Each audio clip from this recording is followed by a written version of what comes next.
today's video, we will be covering the following information. What is the purpose of the PLC team? What is expected of teachers during PLC team meetings? Where can I find my educator effectiveness tasks and what do I have to do? Can my SLO and PPG be used for license renewal? What is the district's 5-year goal and what do I have to do for it? And what do I have to do for tomorrow's in-service day? Although we've been meeting as PLC teams for over a decade, it is important to revisit the why and the what. The purpose of the PLC team is to collaborate with colleagues in order to improve our practice so that we ensure that all students learn. Let's break this statement down into 3 parts. Teaching has traditionally been an isolated profession. PLC teams were created to give teachers time to meet and learn from each other. We call teaching a practice because we are never going to master it. Teachers must always be learning and practicing new techniques. PLC teams were created to give teachers the time and resources to learn and practice new techniques from each other and with each other. To ensure that all students learn is our mission statement. In order to achieve it, we must be able to answer the following 3 questions with crystal clarity. What do kids need to learn and do? How will we know that they've learned it? And what will we do if they didn't learn it or they already know it? PLC teams were created to come up with the answer to those questions together, so there is consistency between and within subjects and grade levels. As a team, we must have common curriculum maps, common assessments, and time when we look at data to drive our instruction. Once again this year, there are 3 main parts of the PLC team meeting. The first 10 minutes is to watch the overview video so that you're up to date on the latest information and deadlines. And the second part of the 10 minutes is to set your goals. For the 35 minutes, you can work together as a team on various tasks, like revising and creating curriculum maps and common assessments. And the last 45 minutes, which was instituted last year, is for 3 options. You may select a seminar to attend, work on your PPG, or stay with your team and continue to work on team goals. The district requires that all teachers attend a PLC team meeting during each early release day.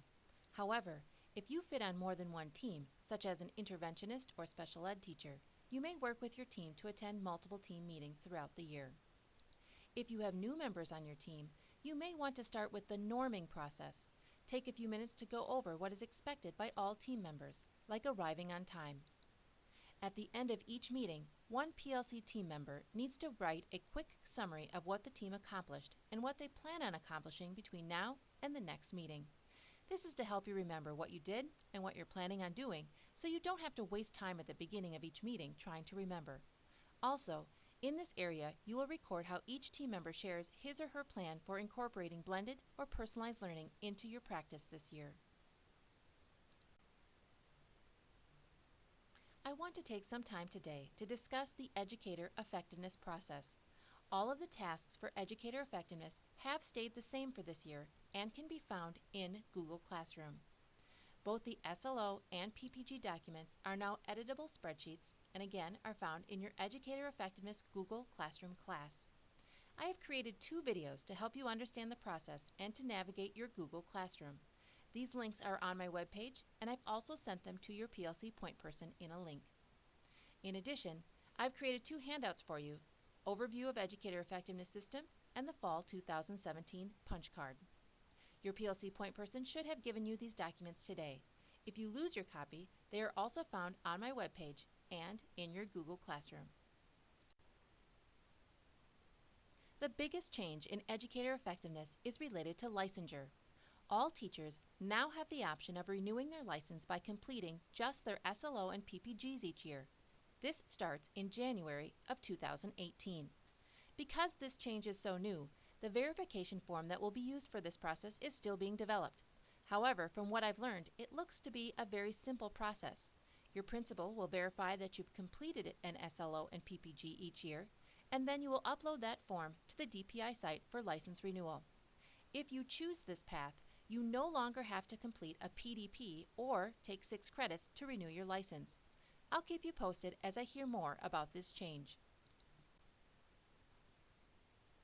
And now onto our district's new 5-year goal, which boils down to engaging all of our students. One of the ways to get more of our students active is by using blended and personalized learning strategies in our classroom. In order for us to achieve our goal, we must all be speaking the same language and have the same basic understanding of blended and personalized learning. To make this happen, everyone is required to complete one of the following training options by the InService Day, January 19, 2018. Many of you have already completed your training, which included a blended book study this summer, or by attending a blended face-to-face day-long seminar this summer. If you have not, make sure you are either signed up for the blended book study this fall or the blended face-to-face 5 early release seminars starting tomorrow. You must attend all 5 face-to-face early release seminars. If you have finished the book study, please return your book to me so I can reuse it for other staff members.